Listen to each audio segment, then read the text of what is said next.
what I'm eating. It is a lemon muffin with lemon curd on top. Little story behind this one. Sorry, it's sticky. Yeah, my husband told me 2 hours before he had to go to a meeting tonight, and he's actually meeting with some people from our homeowners association because he's on one of the committees. Not to worry, he's not meeting with a whole bunch of people. There's only 3 other people. Anyway, he's supposed to be meeting with them in 2 hours before the meeting. He decided, yeah, it'd be really good if I baked something for him to take along and share. Thank you, dear.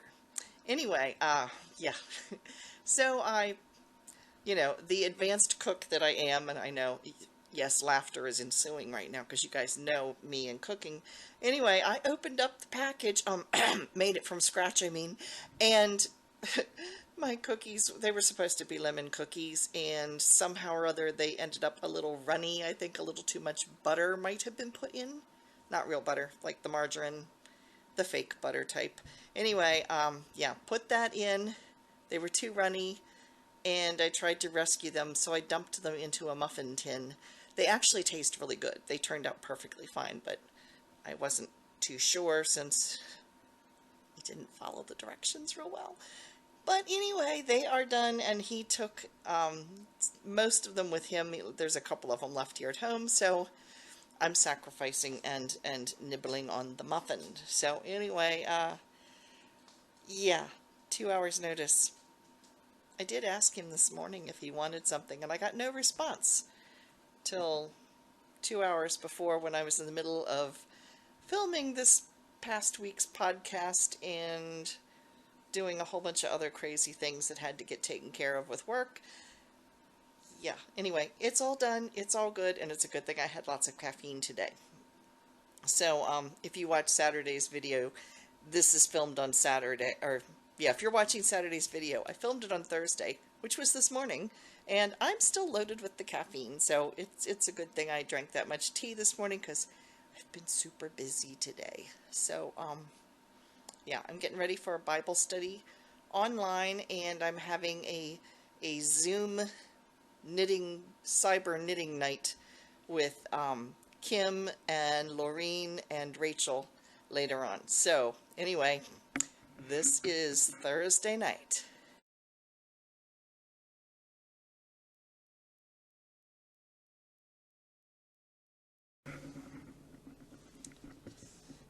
Okay, we are in the car. We are actually headed into the place we volunteer at today.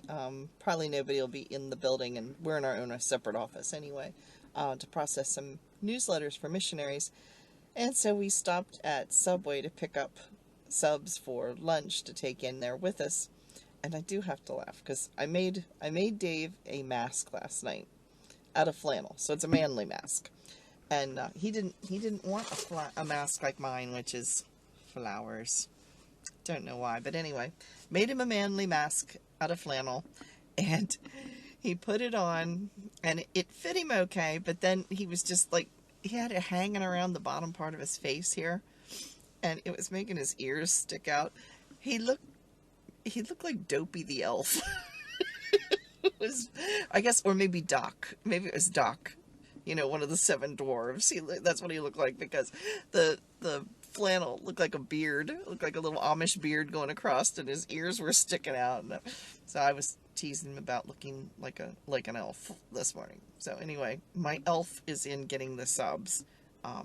We were going to call them in, so he just had to go in and walk in and pick them up, but it's only 10 o'clock. They just opened, so we're on our way through. So he's going to pick them up, and then we're going to go process a whole bunch of newsletters that have to be done. So I'll take you guys along with. Okay, nobody's here, so we are in the building by ourselves. So here is the main lobby. And this clock was donated, one of the board members, when he passed away, the family donated this. So I'm not going to show you the private offices, but there's a boardroom in here. kind of dark. There we go.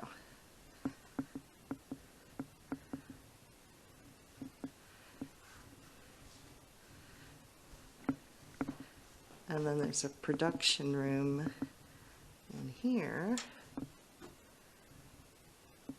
when missionaries come in from other countries and they make videos to show at churches that they're visiting.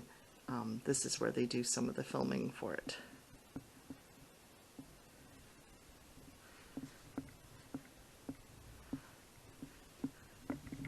There's the all-important restrooms.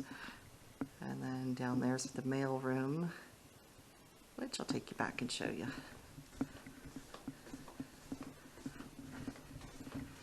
We have a little kitchen right in there. Just a tiny, there's no stove or anything, just a microwave and coffee maker and our fridge.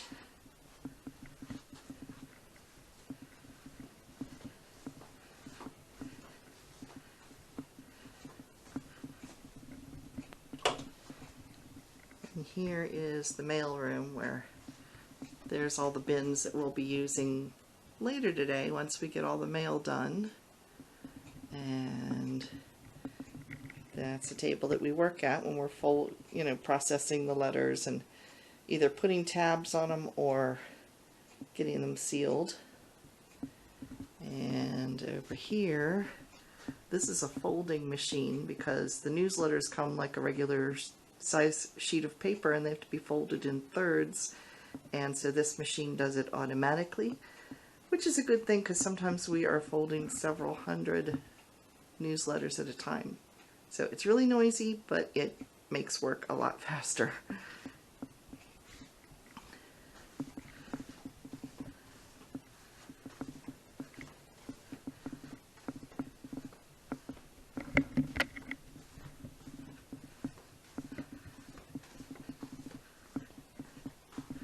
And then there's some offices down that direction.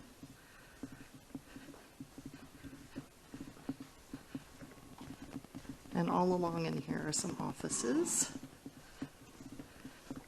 And down there. And then here is the printer. And Dave's uploading stuff.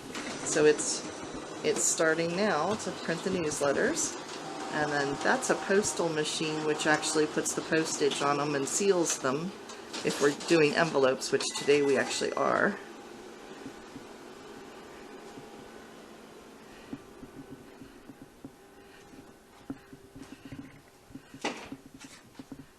And there's Dave.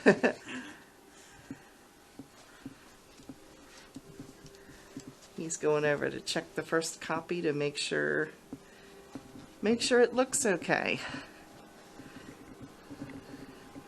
So yes, this big building, and Dave and I are the only people in it today, so we're not worrying about wearing masks because we've already infected each other from each other's germs for 38 years now, so you know.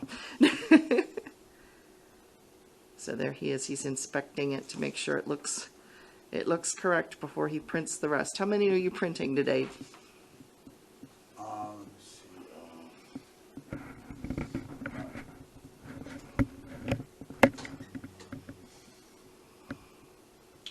Almost 600. About 600? Yeah. Yeah, so it's a large printing today, and they're all envelopes. Yeah. And they're all envelopes. So we're going to be here for a while today. So once we get this a little closer to done, I'll show you what it looks like. So I thought I would show you some of the things that we have that missionaries have given us over the years. So we've got them actually here in the office. This, whoops, I just broke it. And okay, so this is a Maasai spear.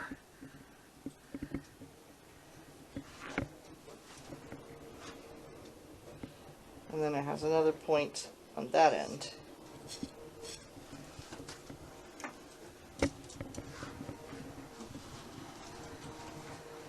And then we have this picture, which was given to us from some missionaries that were staying with us, and they were living in Uruguay, and then they were moving to Spain. So they stayed with us for a few weeks. And this is something my mom gave us years ago. And then the spear and these, which are ebony wood candlesticks. And this bowl, there you see, and this bowl were given us by some friends of ours who were missionaries. They're no longer over there, but they were missionaries in Rift Valley, which is just outside of Nairobi, or Nairobi. And if you watch The Secret Yarnery, that's where she films from, is Nairobi. So, and then this geode was given to us by a man who stayed with us, and he was also from Uruguay. And so, yeah, and it's purple. You guys know I like purple. So this is a geode that he gave us. So, yep, so we keep them here in the office. So now I'm going to walk you down to show you how I fold stuff. Okay, here is the folding machine. So I have to lower this lever here.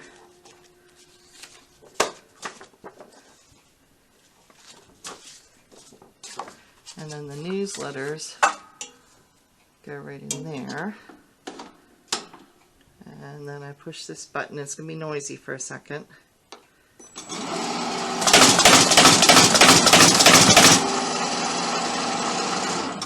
This was just a real small newsletter, so I'm not going to show you their pictures or anything. Now I'll flip the other side around. So you can see it folds them tri-folded. So yeah, that's how the folding machine works.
Okay, I have been cleaning out my cupboards. Why is it when you have nothing else that you know what to give somebody, you give them a travel cup? Look at this, and this is not all of my travel mugs, but take a look.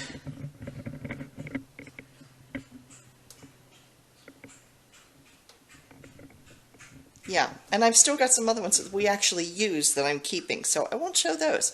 But some of these, I can't figure out what were they thinking when they designed these. I mean, seriously? The base of this. Granted, it's not going to tip over. The lid doesn't stay on either. But you couldn't put that in a car cup anywhere. How do you travel with that? Yeah, no sense. No, makes no sense. Then we have this one. Again, big base, probably would fit into a cup, but I mean, this thing is like a big gulp. Yeah, if you drink this in travel, you will be making lots of stops. Yeah, I don't know what they're thinking. It's like, yeah, another one with big bottom. Well, I have a big bottom too, but I mean a cup. I'm talking about the cup. Yeah, they don't fit in any cup holders. It's like, what are they thinking with these? So, yes, they are going to another home eventually when I can, yeah, send them someplace else to live. But anyway, yeah, I don't get it with travel cups. So, just little sharing there. But oh, I have also been cleaning out my spice cabinets. So let me show you those. This is a spice rack that Dave gave me during our first wedding anniversary. So it's now 38 years old. Yes, I've been married 38 years. I was a child bride. Anyway, yeah, there is the spice rack, and it's still good, and I like it, and I like the copper tops on it because I have some copper accents in my kitchen. Now, I changed those are not the original spices in there. Those would be antique. Although my mother had some spices in her spice rack that was given to her as a wedding present, and at the time they were like, by the time she got rid of them, she had been married over 50 years at that point, and I said, I think they're vintage and antique spices. McCormick actually was laughing when she talked to them. She asked if they were still good. No. But anyway, yeah, you can see I've changed labels on them for stuff that I actually use. And yes, I do alphabetize my spices. It just makes it easier to find them. But those are the ones I use all the time. And then half the time I used to forget to refill these. So I had partial spices here, and then this drawer was a mess with spices. So now all of these spices are just like the ones to refill the ones over there. And then I had room to put my loose tea. So these are all loose tea, and there's my French press this is loose tea. And there's my French press that I use to make my loose tea. And I keep it down here because I don't make tea that way, you know, except maybe once or twice a week. Most of the time I use the good old tea bags. But when I want something fancy, there it is, but it's out of the way otherwise. So 2 of these are Earl Grey. One is an English breakfast tea. This is a mint tea that I got from the Shaker Museum up in Massachusetts at Hancock Shaker Museum. And this is a loose Lipton tea. I took it out of the box and put it into the metal tin so it'd stay fresher. So, and this is loose Lipton tea. So, yeah. And these are, I think, Twinings. Yeah, Twinings. And I got them on sale, as you can see, $1.50. These things usually run, I don't know how much, but lots more than that. So the scratch and dent grocery place we go to has them every so often for $1.50, so I get them then. Now I'm back to making, I think, my last batch of masks. This is my last batch here, and these are children's size masks. And then the ones I made the other day are over there, and those are adult sized masks. And those I'm going to be holding for any more neighbors that want them, and then whatever's left over from there will get donated to the library for when we reopen for any of the staff that need them. So this should be my last batch. I haven't done a count on what I've made. It's over 100, but which is not that much compared to what some other people are making. But anyway, I'm going to get started. That's my plan this afternoon.